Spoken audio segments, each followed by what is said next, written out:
বাঁকুড়া বনেদি পূজার এক অনন্য উদাহরণ ছাতনা রাজবাড়ির দুর্গাপুজো। শহরের কোলাহলের বাইরে সবুজে ঘেরা প্রকৃতির আবেদন পাওয়া যায় এখানে। ছাতনা রাজবাড়ির সঙ্গে ওতপ্রোতভাবে জড়িত বাঁশুলি মাতা 3 শতাব্দী প্রাচীন সুবিশাল বটবৃক্ষ। রাজত্ব না থাকলেও রয়েছেন রাজা। সামন্তভূম ছাতনার সুবিশাল রাজবাড়ি আজও রয়েছে। নিজের হাতে পুজো করেন বর্তমান রাজা।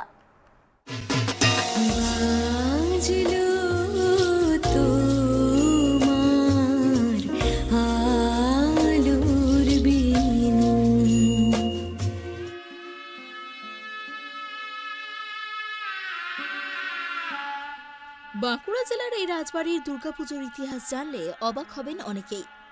বাঁকুড়ার ছাতনা রাজবাড়ির দুর্গাপুজো একদম নিখুঁতভাবে প্রথা মেনে করা হলেও কী কারণে রাজপরিবারের সদস্যরা পুজোর পর আর মায়ের মুখ দেখেন না জানেন? কি জন্য যান না মায়ের মন্দির? কিভাবে সন্ধে নামতেই চুপি চুপি হয়ে যায় বিসর্জন? কারণগুলি জানতে পৌঁছে গিয়েছিলাম ছাতনা রাজবাড়ির বর্তমান রাজা প্রদীপ সিংহ দেওয়ের কাছে। রাজ্যপাট না থাকলেও এদিন তিনি সুন্দর করে বলে দিলেন সমস্ত ইতিহাস। বলে দিলেন সামন্তভূম ছাতনার সঙ্গে কুলদেবী মা বাঁশুলির গভীর সম্পর্ক। বর্তমান রাজার মুখে জানা গেল ঠিক কিভাবে সামন্তভূম ছাতনা এবং মল্লভূম বিষ্ণুপুরের মধ্যে এক বিবাদের জেরে শুরু হয়েছিল 600 বছরের প্রাচীন ছাতনা রাজবাড়ির দুর্গাপুজো। প্রদীপ সিংহ দেও জানান, ছাতনার ভূমিপুত্র চারণ কবি বড়ু চণ্ডীদাসকে কেন্দ্র করে চরম বিবাদ সৃষ্টি হয় বিষ্ণুপুর এবং সামন্তভূম ছাতনার মধ্যে। তারপর এই দৈব বিবাদ মেটাতে সন্ধি হয়। কথিত আছে, সন্ধিতে উল্লেখ করা ছিল সামন্তভূমের কুলদেবী মা বাঁশুলি পূজিত হবেন বিষ্ণুপুরে এবং মল্লভূমের মা মৃন্ময়ীর আরাধনা হবে সামন্তভূম ছাতনায়। তখন থেকেই শুরু ছাতনা রাজবাড়ির বিষ্ণুপুরী আদলে দুর্গোৎসব। নিষ্ঠা ভরে পূজিত হন মা মৃন্ময়ী। নিজের হাতে পুজো করেন বর্তমান রাজা প্রদীপ সিংহ দেও। পুজোর পর পুনরায় বাঁশুলি মন্দিরে গিয়ে পুজো সেরে নেন মানসিক শান্তির জন্য।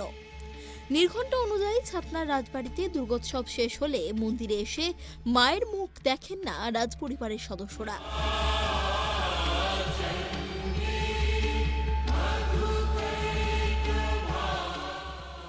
হ্যাঁ, ওটা একটা কিংবদন্তি রয়েছে।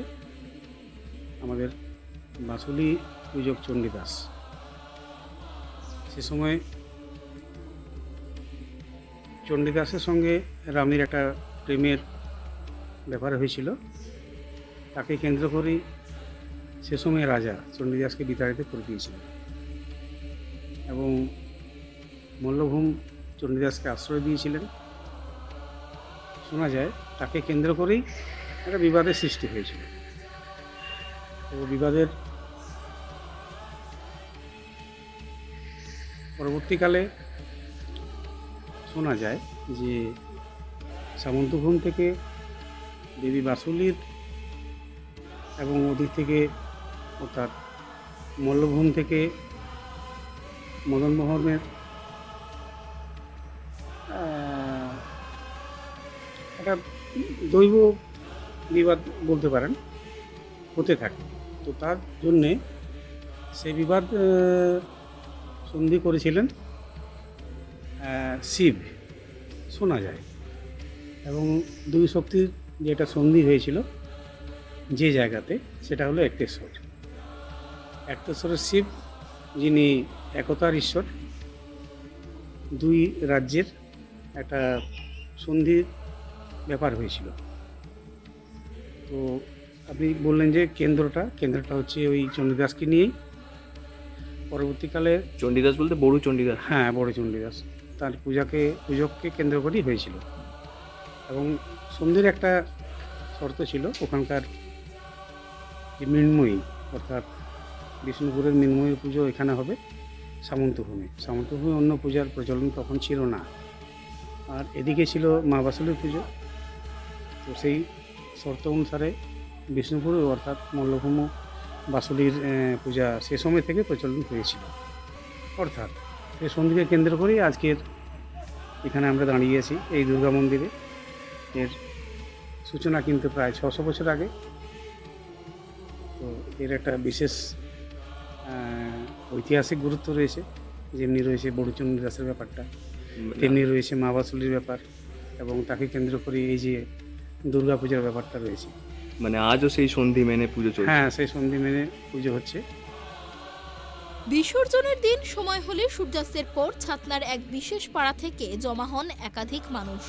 বংশ পরম্পরা অনুযায়ী বিগত ৬০০ বছর ধরে এনারাই করে আসছেন বিসর্জনের কাজ। বিসর্জনের সময় ঘরের ভিতরে থাকেন রাজপরিবারের সদস্যরা, তাদের অজান্তেই হয়ে যায় মায়ের বিসর্জন। বাঁকুড়া থেকে সিধু মান্ডির রিপোর্ট, ট্রাইব টিভি।